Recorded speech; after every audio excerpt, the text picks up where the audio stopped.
tubahaye ikaze kuri easybuyshop. Hano ndi kumwe n'abana babiri, njyewe nitwa Cyubahiro, baranze kuri easybuyshop abantu benshi. Witwa nde wowe? Yewe banita amazina yanjye nitwa Ishimwe Fred. Ishimwe Fred. Wowe? Ya amazina yanjye ni Byiringiro Myake. Myake. Okay, nishimye kuganira namwe. Muranzi? Unzi hehe? Najyaga nkubona muri gukora ibiganiro. Hey. Aha hose. Bisobanura nyine hari kuri kamera abantu bari kureba bamenye ngo watubonye hehe ngo se ngo tuzeho iki tubimenye. Bazi uko nyine mukora ibiganiro, nyine mugafasha abana, mukadufasha kuzamura impano yacu, tugakorana impano natwe tukazafasha abandi kuzamura impano yabo. None se ahantu waba uzi easybuyshop cyangwa ntabwo uyizi ubundi? Ndayizi ariko sindayigera. Uyizi hehe uyiziho iki? Nizi hariya i Kigali, ugeze hariya hafi ya City Tower. Hafi yo kwa Makuza nyine nzi ko bagurisha imyenda kandi bayiguhera igihe, ntabwo nyine bajya batinda kuyiguha. Ese ibyo bintu nzi ko hano musanze muri Gatsibo muri Kiramuruzi wabibonye hehe? Nabirebye kuri nabibonye kuri televiziyo bari kubyamamaza. Televiziyo? Goodrich. Mu cyo kiganiro bita ngo iki? Ni kuri nyine kuri publicité niho babifashe. Kuri publicité. Okay. Nese rata ko easybuyshop urayizi? Njyewe mbona kuri televiziyo ntabwo bisanzwe. Nawe? Yiga hehe? Niga muri ikigo gita Alisafu. Alisafu?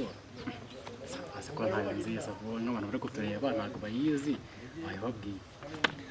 Ikigo bita Alisafu ni icy'abarabu. Icy'abarabu?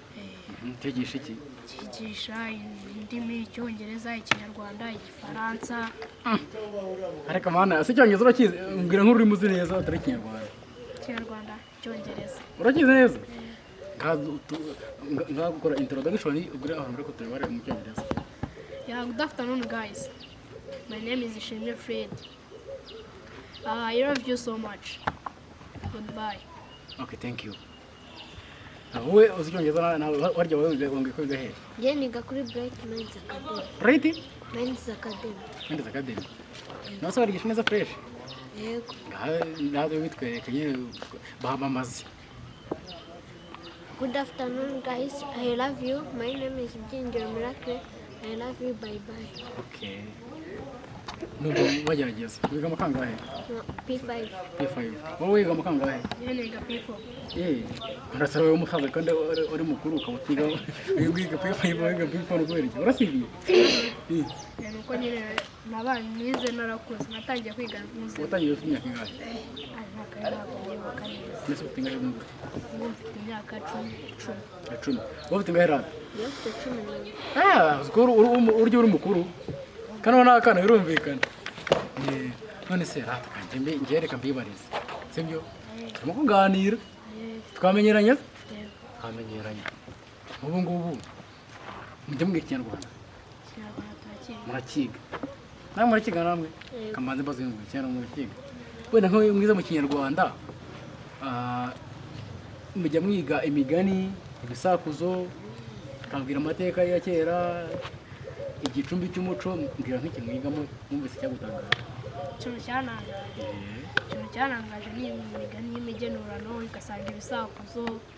Sara mujye mugenurano uzi? Umugani w'umugenurano uzi ni uwuhe? Nkuyu. Atari kwibuka neza ariko. Tawuzi. Nese igisakuzo basuzi ni iki? Igisakuzo. Ndabyibuka byo. Ibi. Sakwe. Soma. Ndabukora gikora hose. Sakwe. Soma.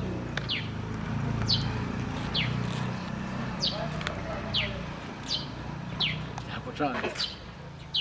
Wajyonyo. Magazine. Rwanda ngeze ubu. Ikije neza. Nimbu. Kambaza nayo ngoye. Sakwe. Soma. Tumjyoye. Ngeze mu kwiga kera, mu ishuri kera cyane mana we. Intoboro yumva. Cyangwa icyo kera. Agwakize. Yoweze intoboro yumva uravuga ngo ni ijisho rya mukeba. Ntabwo bakimenya rwose.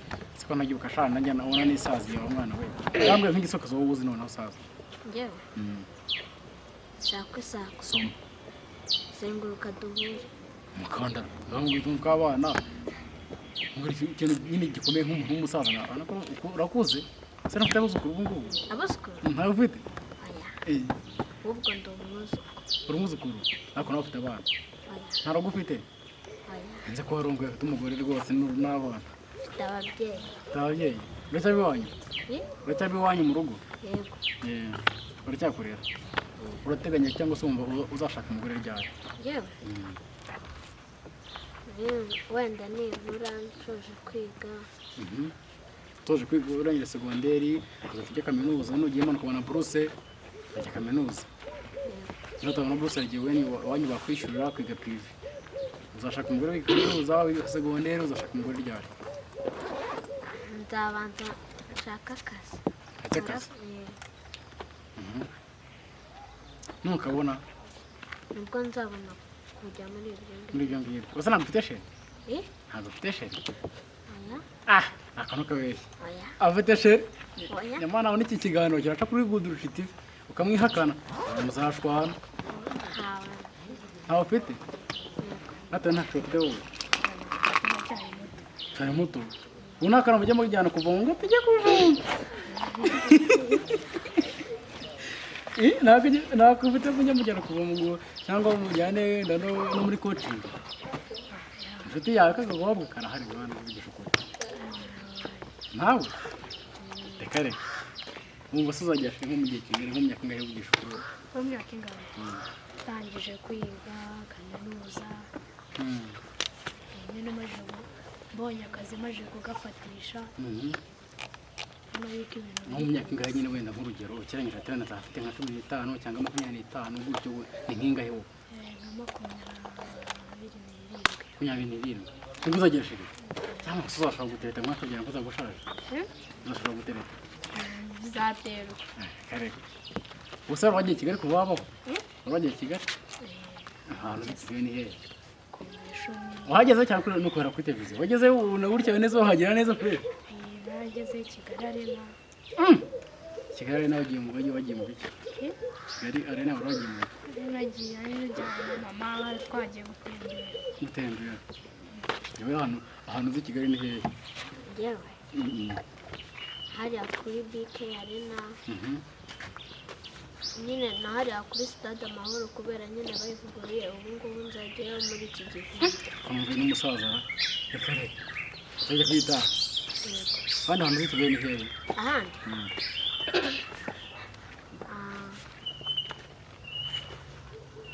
downtown hazi downtown cyangwa se ratwe dukora ntabwo hazi ndahazi nahariya kuri city tower nahariya muri economic zone muri cafe zone wagezemo nako muri ubuvuze muri economic nuza mu nganda ariho ubuvuzi wagezemo aho hari n'ahandi ikareka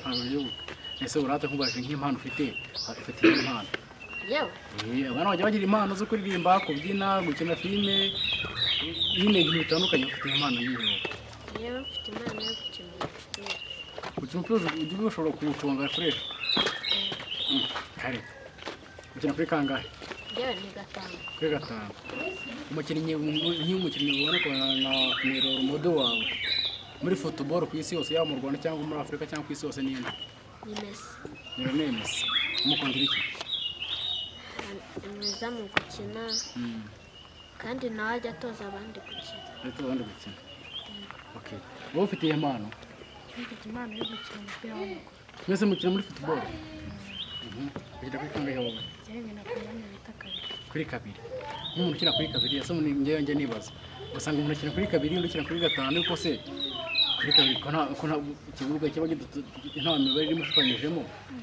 ubwo n'icyo umwanya ukina hari Saidi ukamenya ngo Saidi ukinaho n'iriya undi n'iriya ubu ntabwo wemerewe kuharenga ntabwo wemerewe kugenda ugatsinda ibitego ariko ntabwo wemerewe kujya mu zindi Saidi ese ufata umupira ukajya gutsinda igitego ugacamo 5 baguhana nyine ntabwo baguhana ariko iyo utsinze igitego nyine kuko nta kintu bivugaho ariko wenda nta mwambaro ufite ukajya kubona wageze mu yindi sayidi Wenda cyangwa urimo nk'urugero. hagati. nk'urugero ukina kuri kabiri ntabwo sibyo ugiye kuri karindwi bamo ugiye kuri karindwi ukiniye baguhana kereka wenda ugiye nko gufasha karindwi wawe cyangwa bagahita baza kukumara ikintu.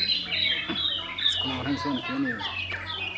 Ubwo nyine hari ukuntu ugenda imbere ugiye nko gutsinda wa karindwi agahita agaruka inyuma ku mwanya wawe agahita we gufungira cyangwa atagira umuntu wenda mu ikipe muri gukina nayo akabafasha mbaro akabaciye kuri wa mwanya utariho umuntu.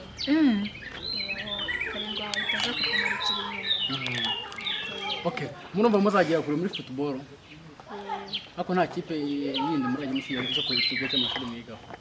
Ibyo birahari. Ukina ikipe Mu ikipe bita GF ni yande ikora he? Ikorera ku kibuga bita Gakenke muri Kiramuruzi mu karere ka Gatsibo mu ntara y'Iburasirazuba. Iyi kipe ni yande? Umutoza wamwita Ntahandi. Ntahandi njye mwumva. Harya Ntahandi abandi bantu bakinnyi zamewe muri Kiramuruzi n'abandi? N'uwa Jabero. Nde?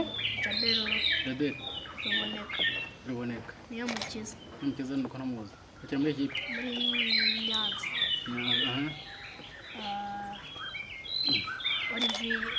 Olivier Joro. Ukina muri ikipe we?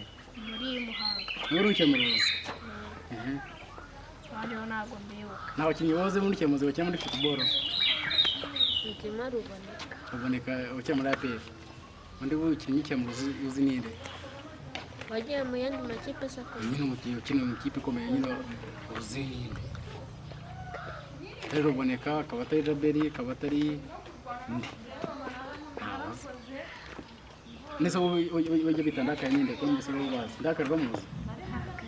Ndakaye ntabwo muzi? Nikare. Ntabwo muzi akinye muri kane?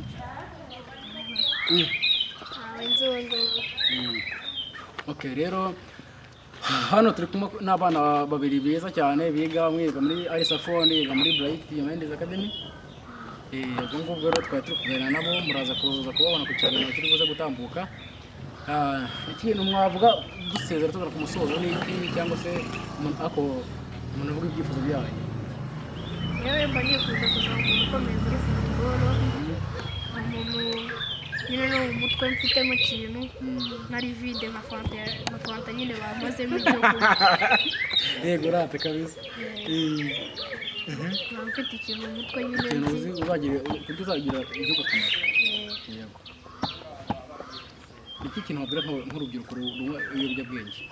Ibiyobyabwenge ni bibi bikurya mu mutwe ugasanga ejo bundi uretse ishuri ugasanga ababyeyi barakwirukanye ugasanga bari mu bibazo ejo ugasanga uri mugera kandi mugera ntabwo ari ahantu heza. Hari n'abana baba baravuye mu ishuri kubera ari imfubyi barahari. Yego nyine baba bahari ariko nyine wabarenganya nabo uhuye nawe mu nzira ukamufasha. Umufasha iki se nkaho kuri umwana utahe wanyamufasha iki? Nayo mu rugo wenda ugiye ukabyumvikanaho nk'ababyeyi bawe ariko nawe uramutse ufite yabyitwarije mibi ababyeyi bawe ntabwo babyemera ariko wumvikanye n'ababyeyi bawe bamufasha nawe bamufasha akagenda agakwiga. Turakoze cyane hajya witwa umuki? Jane nitwa Ishimwe Fred niga ku kigo bita Arisafu. Ntuye mu gace ka Kiramuruzi umurenge wa Kiramuruzi akagari ka Gakenke mu karere ka Gatsibo ntara y'Iburasirazuba. Okay, asante sana. Wowe nawe tugira ngo dusezere abantu badukurikira hano kuri kamera hanyuma utubwire ikintu wasezera uvuga hanyuma dusoze ikiganiro amasaha yagiye. Njyewe icyo nasiga mbabwiye ni uko twakitabira gufasha abatishoboye tukareka ibiyobyabwenge kandi nuko natwe nidukora tuzafasha abandi kuzamura impano zabo. Uzabasha kubafasha nk'abana batishoboye bafite impano. Hari abana baba bafite impano ariko batishoboye bafite ubukene waba ari rubanda rugufi ugasanga baheze hasi kubera nta kirengera. Uzabafasha? Yego nzabafasha. Yego asanga Imana umugisha. Njyewe nitwa Cyubahiro nk'uko mubizi peacemaker. Ciao ciao.